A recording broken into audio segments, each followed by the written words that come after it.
an Apex Lab podcast. Hey there, welcome to the Level Up Engineering Podcast, where we speak to the most experienced technology leaders from around the world. So stay with us to learn actionable management insights to take your engineering team to the next level. This show is powered by Apex Lab, a team of experts in end-to-end digital product development. ApexLab.io. Welcome to the Level Up Engineering Podcast, dearest listeners and watchers. I am your host, Carolina Toth, and today I have another established guest, Chris O'Brien from Tinder. We have previously had a couple minutes to talk, and I'm really excited to have this conversation with you today. Please tell us a bit about yourself. Yeah, thank you for having me. Yeah, it's been a long time in the making, but I've been looking forward to it. So it's nice to finally get on the podcast with you, Carolina. And yeah, I'm Chris O'Brien. I have worked at Tinder for 6 going on 7 years. I am the director of engineering for the cloud infrastructure team. What should we know about you on a more personal level? Yeah, I'm originally from Scranton, Pennsylvania. So if there's any fans of The Office, I grew up in the town where it is fictionally set. And I now live in Los Angeles with my partner, her two children, my son, our cat, 2 dogs, and a rabbit for the kids. And yeah, I've been in Los Angeles for 8 years now, and can't imagine living anywhere else, although at some point we want to get out to Europe, which I think you and I were talking about offline. Maybe considering Hungary as a possible destination. But yeah, if I'm not working at Tinder, I more or less spend my time learning new technology and also flying small airplanes, which I hope one day I eventually will be flying larger airplanes when I maybe have more time. I love it.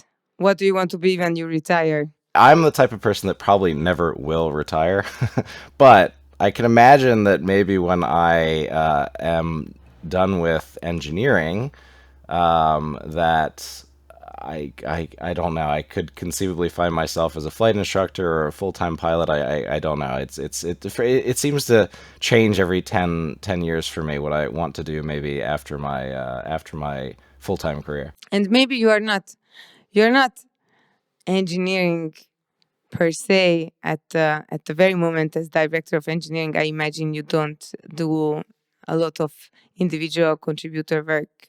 But if you allow me to wander off the questions, I just realized while preparing for this show that we have been talking about recording for so long that we have put in a new question for most of our guests, which is, what's your hot take?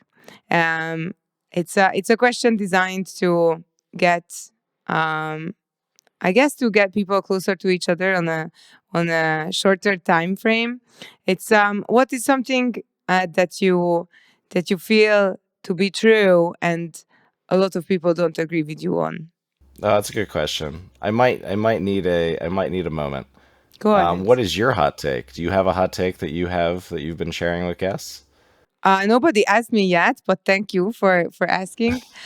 I don't know how many people will agree with me on this, but I truly believe that we are always capable of choosing otherwise. So I think that we are the makers of our reality, and you always have a decision to do somehow differently or to do something else, or if you don't like something, you can always change the circumstance. That totally makes sense. And actually, we feel a bit connected in the sense because I was actually thinking that, I'm big into mindfulness and like being present, and I think it kind of goes along with exactly what you're saying. So I guess my hot take is that we could definitely do a lot more to stay present in the moment and kind of avoid thinking and having our internal narrative kind of drive some of our interactions with teammates or with interpersonal relationships. And people I would assume people agree with that, but also maybe people don't necessarily know that there's really a lot of work and a lot of like good writing that's been done on mindfulness and the mental health benefits and also the benefits to interpersonal relationships. So that's like a big component to me, and I think it's somewhat related to what you're talking about, which is that we do have a choice, in these moments to respond. I love that. Thank you so much, and thank you so much for getting in the flow so quickly. Yeah. Sailing over to our topic of the day, we are going to talk about creating a new engineering team by turning an already existing team around. Um, and I think I once heard Gary Vee say that you can never change a team dynamic. You can only blow up a team and then you can build a new one. But before we get into the nitty gritty of turning one around, let's talk about how you build an engineering team from scratch first. For sure. Yeah. Where do you think we should start? Let's say you have a chance to build a team that has an okay budget. So it means you can't only hire senior experienced engineers. You have to make it a mix. What what kind of mix would you opt for, and how would you decide? Well, I love that. So you're saying that, essentially the parameters would be that we can't afford to hire like only senior engineers, that actually we have to have a mix. Yeah, that makes sense. I love that. That would actually be my preference. I have had a lot of success building engineering teams from the ground up, and not so much with just senior engineers. I have had teams that have started actually with like mid-level engineers. They later went on to be senior engineers, but we ultimately built around entry-level, mid-level engineers to become very successful. So I think where we would start would be, obviously understanding what the goal of the team is, what the North Star is of this new team, what we're trying to accomplish. And then, yeah, I think for me, and this is really important at Tinder, of course, we're looking for people who are experienced, that have the educational or work history that we're looking for. But really, it's about the right team fit.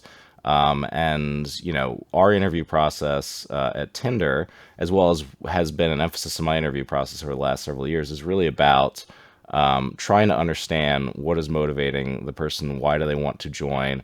Are they curious? Are they eager to learn? And we try to index on people who are curious and eager to learn versus maybe somebody who comes with all of the skills and experience that we're looking for. What other factors would you consider when creating a brand new team? Um, like if there is someone who is really um, proficient with the technology, would you prefer them over someone who is more junior but more in line with the values of the company, for example? Yeah, I mean, I think it's always the latter. I mean, I think we're always looking for someone who's more in line with the values of the company.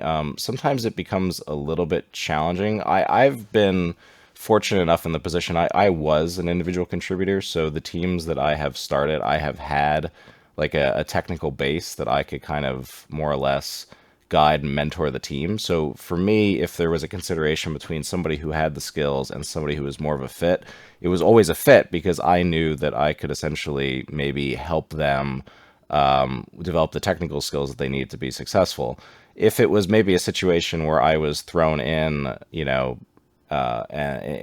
space, a technology space that I knew nothing about, that would maybe change the equation sometimes. But I just have a very, very tough time sacrificing team values or company values solely for the sake of experience or technical skills. But conceivably, maybe it's more of a trade off that they have the technical skills, but they feel like less of a fit versus they're not a fit at all.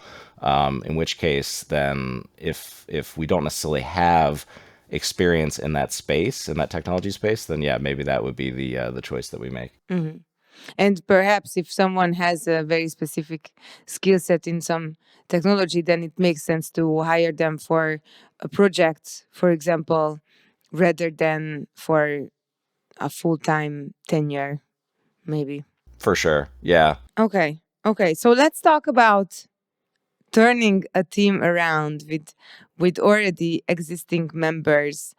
Shall we start with the story? Do you have like an experience that you would like to share with us to get some context about where your points are coming from?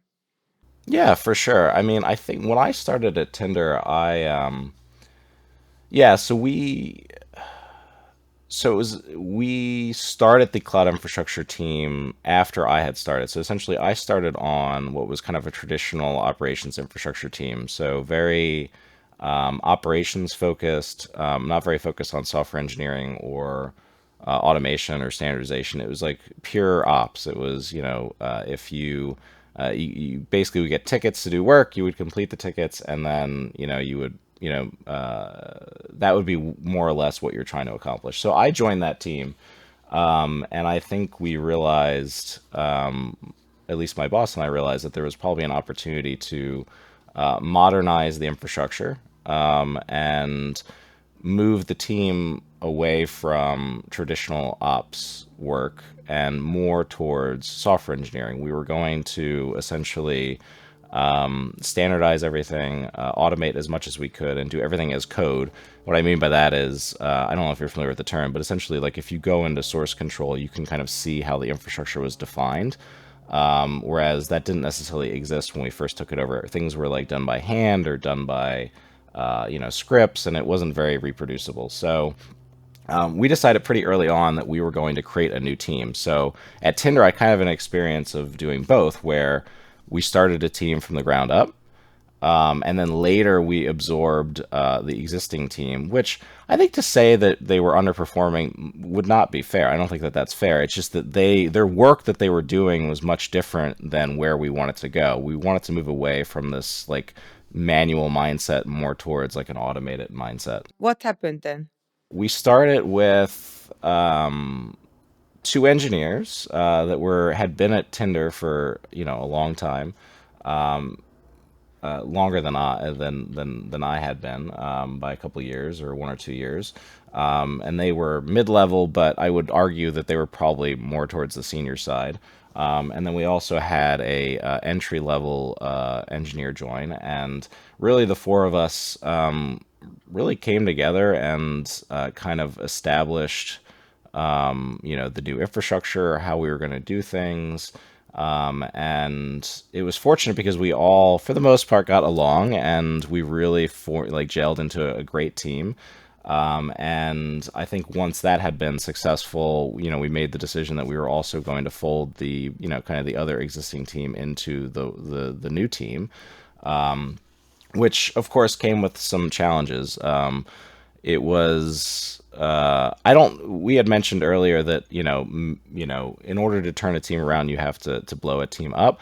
That may be true in a lot of circumstances. I don't necessarily agree with that. Maybe that's my work hot take, because I think that a lot can be said and a lot can be done by developing relationships with the new teammates, really focusing less on the work that they're doing and more on them as individuals, getting to know them, what motivates them, where they come from.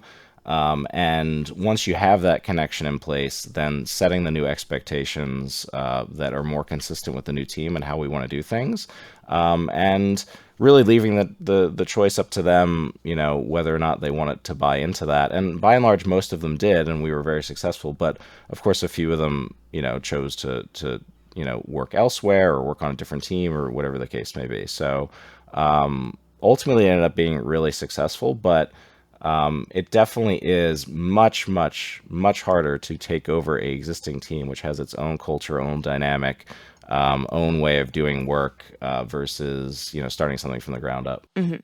When you started out with this story, it sounded like you focused on the actual work that was being done, and it made me think whether you were such dedicated engineers that you didn't really have to talk about team values and what you um, wanted to have within the feedback culture, or what kind of team building activities you wanted to have. Sure. How did you make the group of four become a team?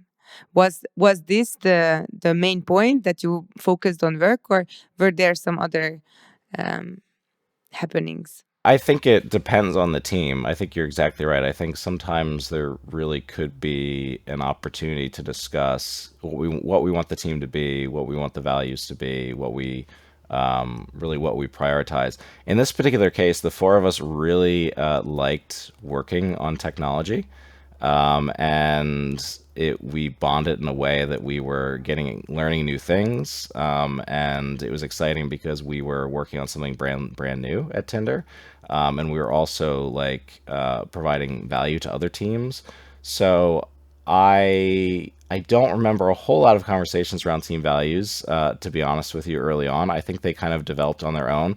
And you know what? I think that's this might be my second hot take. I think that's probably true of really most teams and most companies. I think that probably those things kind of generate, they depend on the individuals of the team, and they kind of develop organically versus, maybe just one conversation that kind of sets them, and you follow them throughout the life cycle of the team.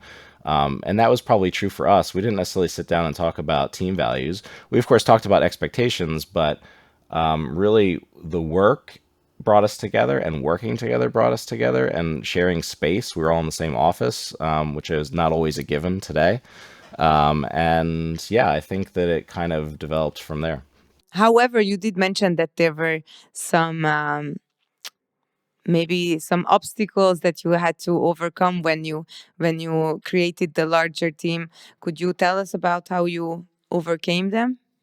Yeah, I mean, I think that was probably. I mean, I think that was probably about setting expectations, and having conversations around the values that had developed on the team, and making sure people who were joining this new team, kind of were understood what those were, and were bought in. And yeah, I mean, not everyone ended up staying, on the new team. And they, of course, went on to other probably more exciting things at least for them at Tinder or elsewhere. But the people that ended up staying, like, were excited to be there. It obviously takes time. I mean, I think like change is hard for a lot of people. I think it's hard for human beings in general. But at work, I think where it's, hopefully a safe space where it's predictable and you kind of know what you're getting, day in, day out. I think, to have to change teams and, have that happen somewhat suddenly can be unsettling, and it definitely takes time for people to adjust. And of course, it takes time for them to, trust their new teammates, and also to trust me. And I think that's what I was mentioning earlier, which is the number one focus needs to be on developing relationships. And I have always felt like that from a very, very early part of my career. I think my mentor demonstrated that to me, and it really has stuck with me that you're going to get more out of people, and it's going to be an easier transition for the people that are joining the team if they have a pre-existing relationship with you. Right. I completely agree with you.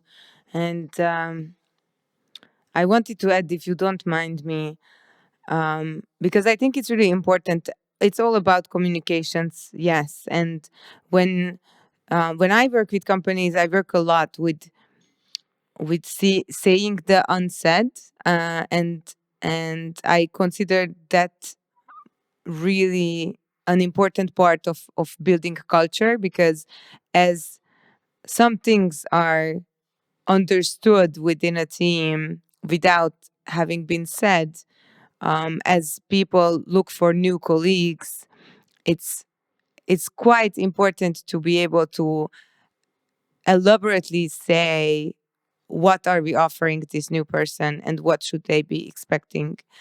And and I think that can be a make or break thing. And as we all know, hiring new people is very expensive, and having to let people go and letting people go when they want to go is also somewhat expensive. So I think it's really important to be able to say, this is what we stand for, and this is our way of work, and as you said, how we expect you to deliver and such. um, you have said a few things about how the culture is, at Tinder.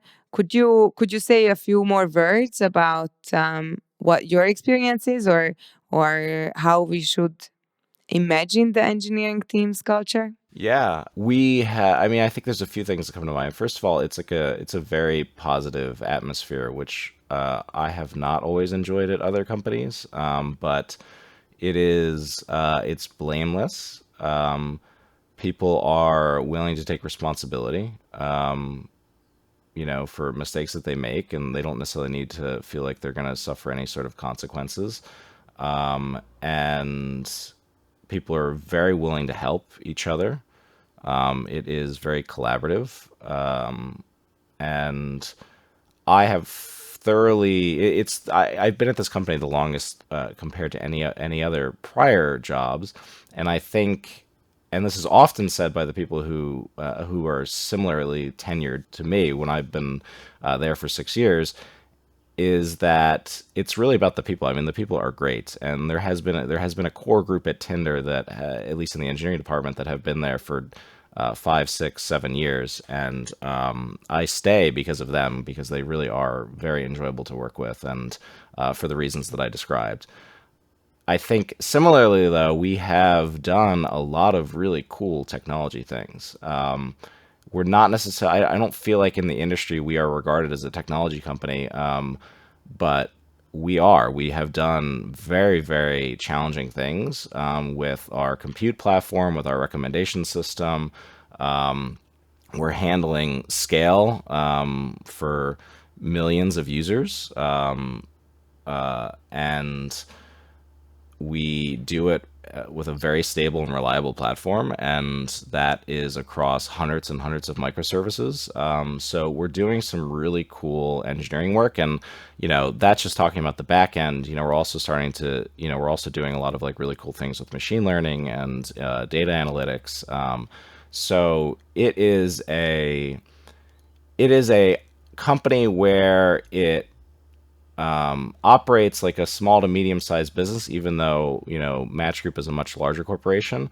It's a relatively small engineering organization, right? So everybody, you can get in touch with everyone. There's not really a whole lot of hierarchy or, bureaucracy or business practice. But we have big company scale and we have big company tech problems. So it's just a phenomenal opportunity to work with great people and to also learn. I've learned a lot at Tinder, and I don't think I would have gotten a similar experience really to any other company, because I feel like other companies, they're so large, you focus on one small piece of the infrastructure or the stack, and at Tinder, you have an opportunity to touch pretty much everything. So it's been an amazing experience. I love it. Thank you. Thank you for sharing that. And with that, I am thinking, what how do you kind of make sure that the business needs are met with the customer needs, it and also with engineers eagerness to learn? My team is uniquely positioned. I think other team, this is, probably a question more for other teams, but I'm happy to kind of answer on their behalf.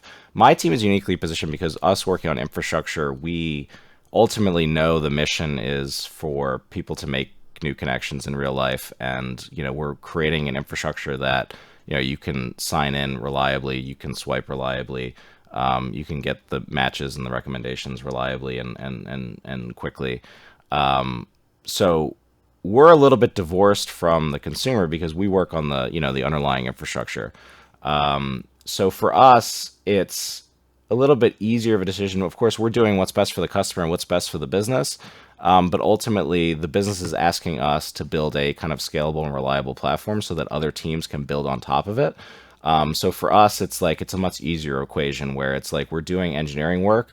There's opportunities to learn new things while doing that engineering work. And we're also meeting the business needs because the business needs to be able to kind of build, develop new features and new consumer facing features quickly and do it reliably. So for us, it's always kind of an easy equation. I think for other teams, it's challenging because, they have priorities. Ultimately we have consumer facing features that we're looking to kind of deliver and ship. And they also have engineering priorities, which are not necessarily at odds with each other, but sometimes they have to choose, one or the other based on resources or based on time constraints or when things need to be delivered. And for them, it's really just about being customer focused, right? The engineering work, if there's ever a question as to like what should be done first, our product leaders are great about taking engineering into consideration, engineering needs into consideration, but ultimately the entire engineering team, I feel like, is putting the consumer first, and we're doing what's best for the consumer. And like I mentioned, I think we've done a really good job of that over the last few years because we have a very, very stable, reliable platform. And I'm going to knock on wood. We haven't had a major outage in a couple of years now. So, of course, I just jinxed myself. But yeah, it's. I think we're doing a good job of balancing both. Awesome. I would also agree with you. And I would like to ask, what kind of leadership qualities would you say one needs to direct such a transition of teams and at such a company? Yeah, that's a great question. I'm curious as to your thoughts, but I can maybe share what I think. So it's been a bit of a transition for me. I mean, I think that I came from from small companies where I was like kind of doing most of the work or had very small teams. And I think that that approach only scales, the approach of being maybe more management heavy, where it's kind of like dictating what should be done and, working with the team to kind of collect the requirements and when they're going to get things done and making sure that's on track. A much more management heavy approach I think only scales so far, and I think that like it was challenging at Tinder as I started to manage larger and larger teams and also teams of teams. I had to make a transition to be more of a leader than to be just a manager. And I think in a lot of cases, it's a lot more comfortable for people to be managers because essentially they can tell people what to do. And ultimately, whether they got it done or not, you can kind of address that with them or with the team and really focus on that. And I think instead I've kind of evolved beyond that. And really for me, over the last 4 or 5 years, it's been about being a servant leader. And I think that that is something like as a term that's probably tossed around a lot, but I think I think it's exactly right. I think it's about, setting a vision, getting buy-in with your team, and then you really kind of empowering them to get the work done that they feel like aligns with that vision. And I am here to help them, to empower them, to give them the tools and the resources that they need, rather than just telling them what to do and when it should be done by. So I think that I think communication is important. I think developing relationships is important. I think that empathy is a huge component to being successful. I think we really need to understand how people are doing and how they feel about the work that they're doing. And we can't always necessarily like fix everything for them, but having an understanding of where their challenges are, I think is immensely helpful. I read and I read a book. I actually worked with a leadership coach, probably like 3, 4 years ago now, and he recommended a book that I think changed and kind of informed a lot of how I manage and lead teams now, which is called The Servant. And I think it's John. I'll have to look up the author, but it's called The Servant. I would highly recommend it for really any like emerging manager or developing leader. But I guess I'm happy to answer any follow-up questions to that. But like, what do you feel like are kind of the necessary traits and skills to be successful? We will definitely put the book in the show notes, first of all. And I would agree with everything you have just said. And I would add, if I can get a little personal with you, since we already have had the conversation, so I got to know you a little more, that I think you have like a very welcoming kind of presence, and that could stand for empathy, that could stand for active listening, that could stand for getting into possible conflicts with a calm sort of mindset. But I think those things are very important for when someone overtakes. Of course, if it's an existing team, there is probably a lot of already existing dynamics, and someone has to pay attention but not get entangled in the situations. And I think if someone can stay calm, as you mentioned, mindfulness, if someone can stay calm in those challenging situations, um, and someone can provide a vision that will enable people to kind of pivot their already existing dynamics, and experience that things can be done in a different way. I think that calls for a leader who is kind of calm in the storm, but also pays attention to everyone around. Yeah, that makes sense. I think that, yeah, I agree completely. How have you changed while working at Tinder? It's been, like 6 years, so I'm sure Tinder has changed, and I'm sure you have changed. But if you could share a few words about kind of what was your journey. You mentioned working with a coach and merging teams, but if you could share a few words. Yeah, for sure. I mean, I think Tinder I mean, I could probably split it into two, how I've changed and how Tinder's changed. So, Tinder, I I mean, Tinder is still a great company today, but I do have a little bit of nostalgia for the old days when we were a much smaller company. We had in this building we had an atrium where there was like a bunch of stairs, and for the all hands, we just all sit on the stairs, and we like could all fit on this like staircase. And that's no longer the case anymore. But like you knew everyone's name and they knew you, and it was like just it was a great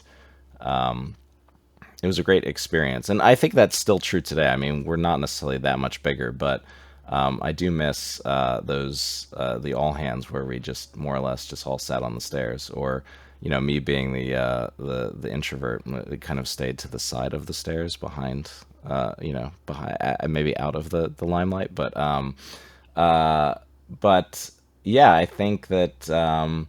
How I've changed has actually been pretty profound. I mean, I think you're right. I think a leader needs to be mindful of reactivity, and I don't think I've always necessarily been the most calm. I mean, I think I generally am calm, but like I think sometimes my emotions would get the best of me, and I'm very emotional and very sensitive. But I think it's about sharing that, like being mindful about how I'm feeling, and checking in with myself and taking better care of myself. And that has been a big journey for me over the last six years. I think probably when I first started, I was very work focused. Of course, relationships were important to me, but very much about getting the work done and getting the work done as quickly as possible. And I think now I'm still about getting the work done, but doing it in a way that the team feels like they're growing and developing and learning, and they feel good about the work that they're doing. And I'm not saying that that wasn't the case early on, but there's now much more, there's a lot more consideration for me about how I'm feeling and checking in with myself, but also like how the team is feeling and checking in with them. And that's a new experience for me. I don't think I necessarily got any exposure to that at past jobs. I think past jobs were much more traditional for me. It's like, what are you working on? When is it going to be done? And why are you doing it? And really less about me and what I was going through. And I didn't necessarily want to extend that experience to people at Tinder. So I think that that's been a big shift for me. I can't really imagine how could I pivot from that, because I love what you just shared, because I think it's even software engineering is about people, and it's Yeah. you're building stuff for people to use, and you are building stuff with people. So at the end of the day, it's all about people and communications. Um, For so sure. our sponsor, Apex Lab, they are a different company because they build not a product for themselves, but very specific products for their customers.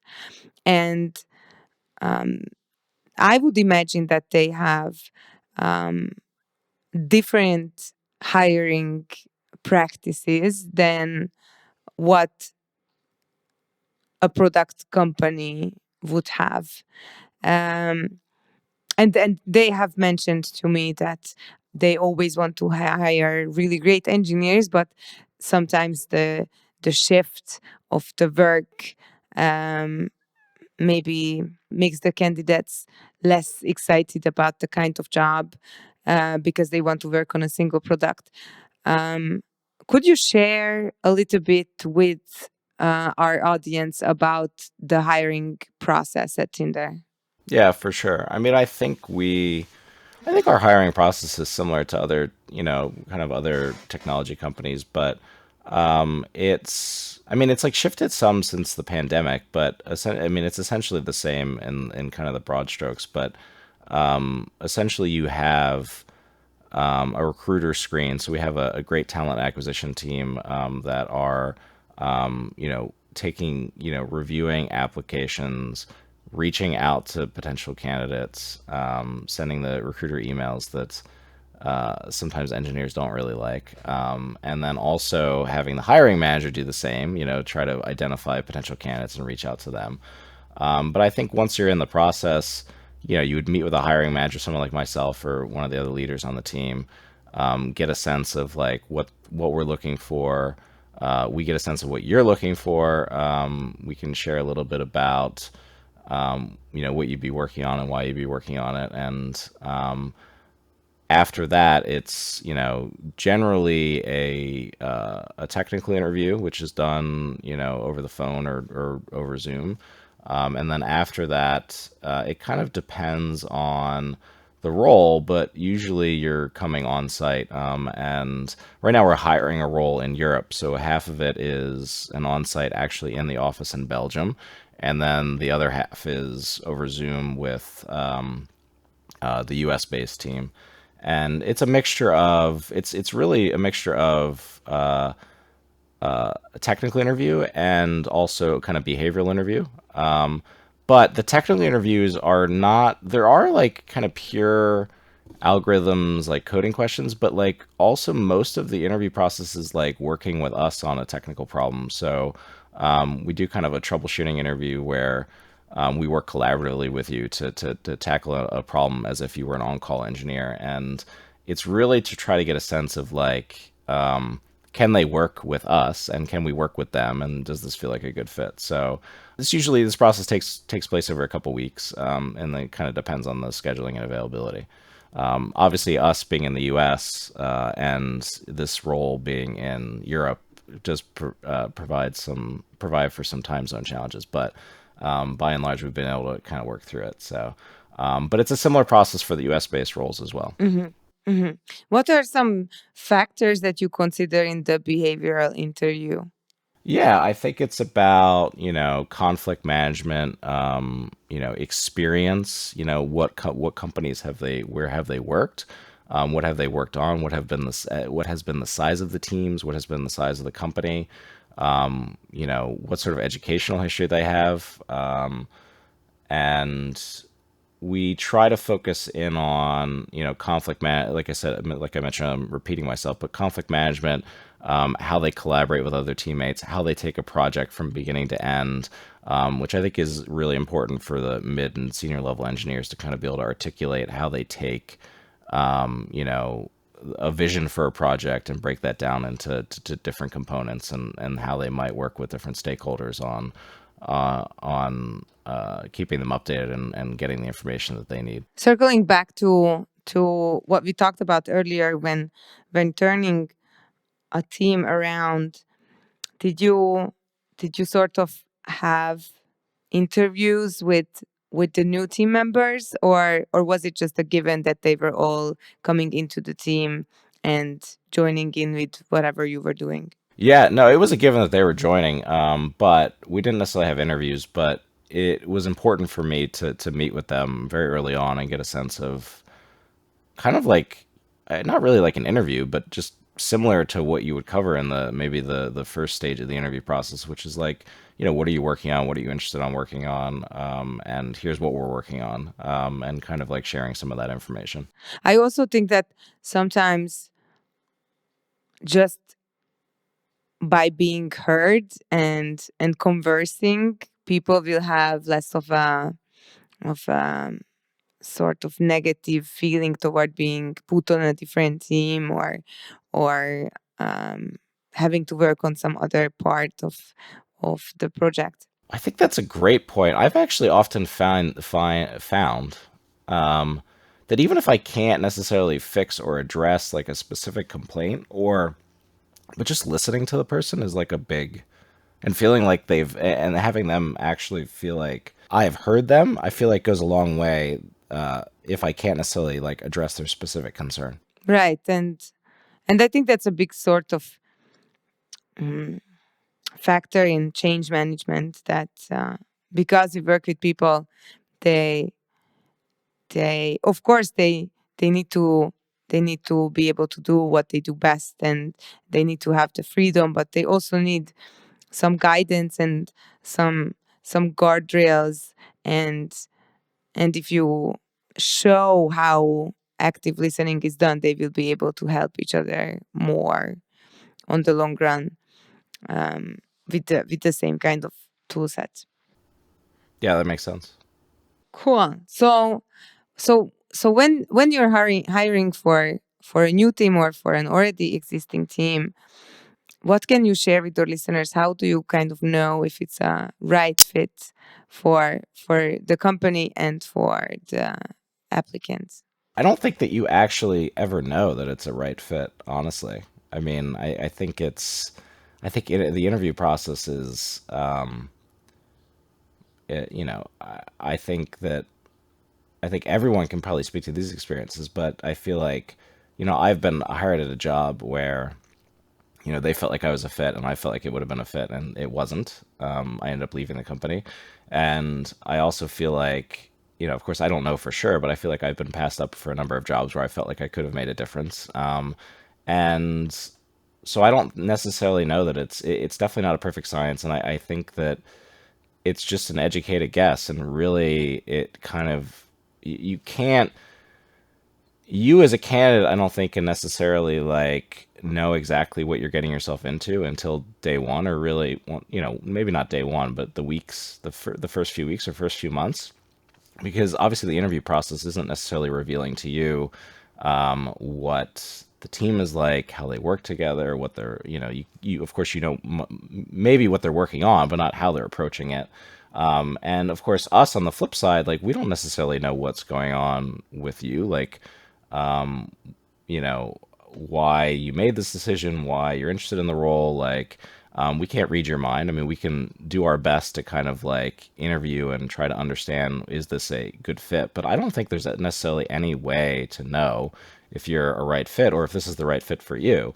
I think that's why, oftentimes, the best indicator is like if you're joining, like for example, if I'm bringing someone on that I've previously worked with before, like because I kind of know what their strengths are, what their weaknesses are, where their interests lie, like I know the team, then I think that that's a better predictor of success. But I think the downfall of that is like lack of diversity, right? If we're always kind of hiring the same people, you're not necessarily getting, people you've worked with in the past. You're not necessarily getting a diverse skill set. You're not getting a diverse background, and you're not getting necessarily a diverse approach, which could really help further the team. So I think that, all that is to say is I don't necessarily know that if you know it's a right fit, but you can make an educated guess. And of course, it helps if you've worked with them in the past, but I think it's important to also bring in candidates who you haven't worked with in the past that,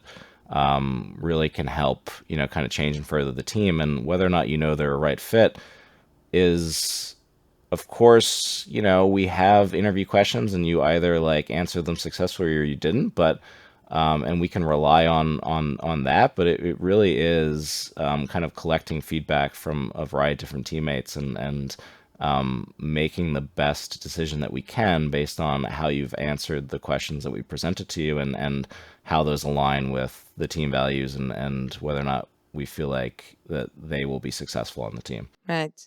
Can I just share with you that when I hired for previous companies, I used to sit down with the candidate, and when I felt like they perhaps were nervous, or if Yeah. they were really, trying to figure out what I wanted to hear rather than them Mhm. being themselves, I would say, this is like a first date after we swiped right on Tinder. Yeah. And of course, now we are having this first date, and we all want to make a good impression because we want to find a mate, or in this case we want to find a new colleague, or a new workplace. But if you think that I want to have children, and you want to be with me, and you say, oh, I want to have children as well, and then 5 years into living together you finally come out and say you don't want children, um, then perhaps it will be the end of something that we spent a lot of time building together.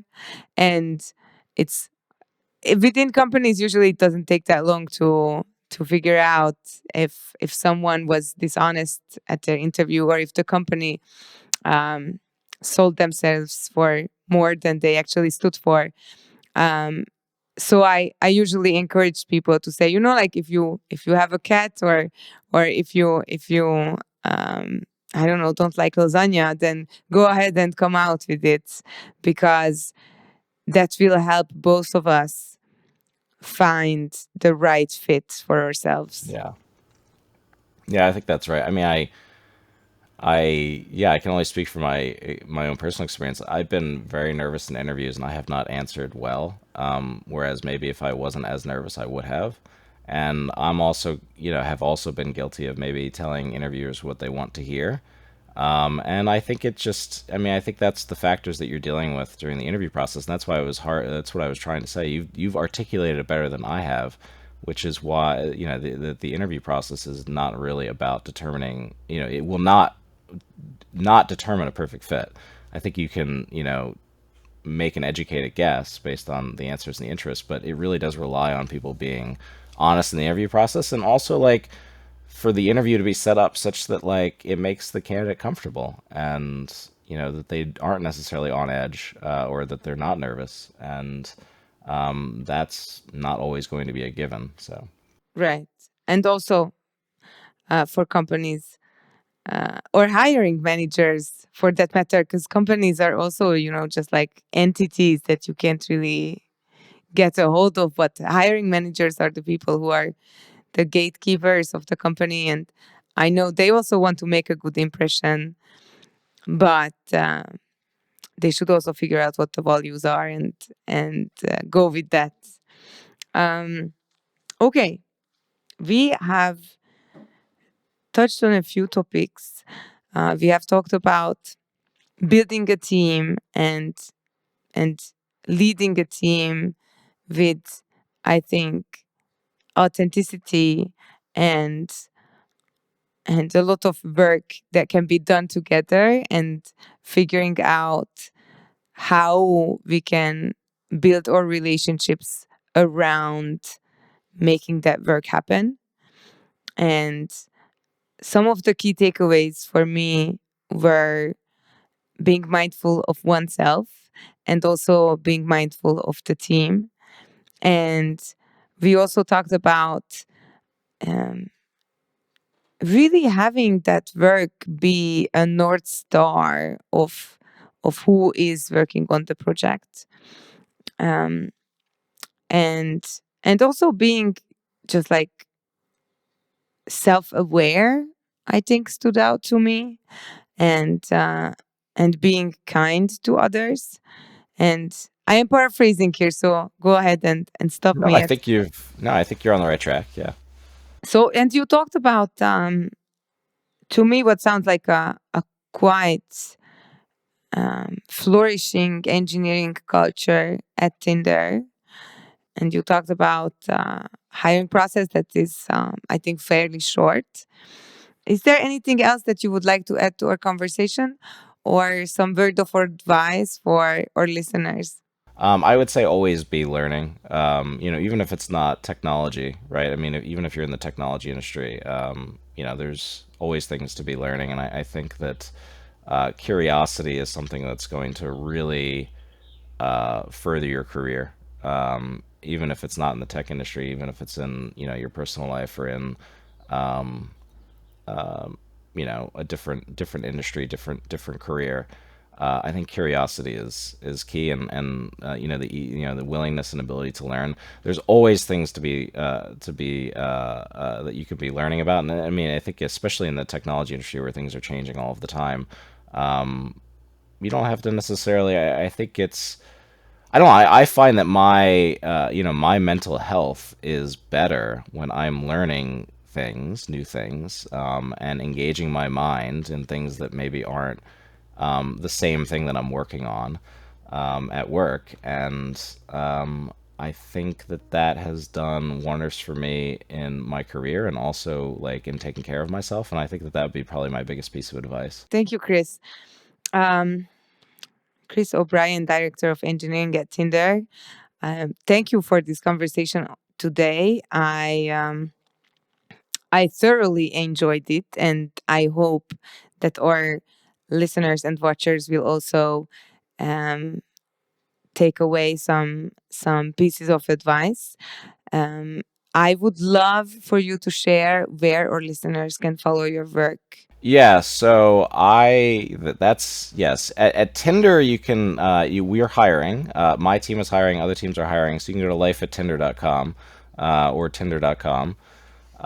As far as my work, my individual my individual web presence is not necessarily where it needs to be. But I'm on GitHub at Chris Job 1021 CHRS JOB 1021, and honestly, I'm not as engaged with social media as I have been in years past, but I should probably change that, especially if I'm going to be appearing on, this podcast and other podcasts. But I guess you could follow me on GitHub and take a look at what we're doing at Tinder. Thank you. We also have a Tinder engineering blog, which talks about some stuff that my team has done, but also that other teams are doing. It's on Medium, so it's medium.com/Tinder. You should definitely check it out. Yes, and it's quite engaging, to be honest. Even though it's an engineering blog, it's quite enjoyable. Yeah, I'm happy to hear that. Yeah, there's some really cool things that we've done, and I think if you go on YouTube, maybe we can find some links for the show notes. But my team has given some presentations at some conferences about work that we've done, as well as other teams as well. So if you search Tinder on YouTube, you can maybe Tinder engineering might be the better search term. Tinder probably will give you advice on how to match on Tinder, which maybe is what you're looking for as well. But if you're looking for Tinder engineering information, you might want to search for Tinder engineering. I love it. Thank you so much. Yeah, thank you. Dearest listeners and watchers, this was a really great conversation for me, that's for sure. My guest today was Chris O'Brien, Director of Engineering at Tinder. And we talked about turning a team around, but we also talked about a lot more than that.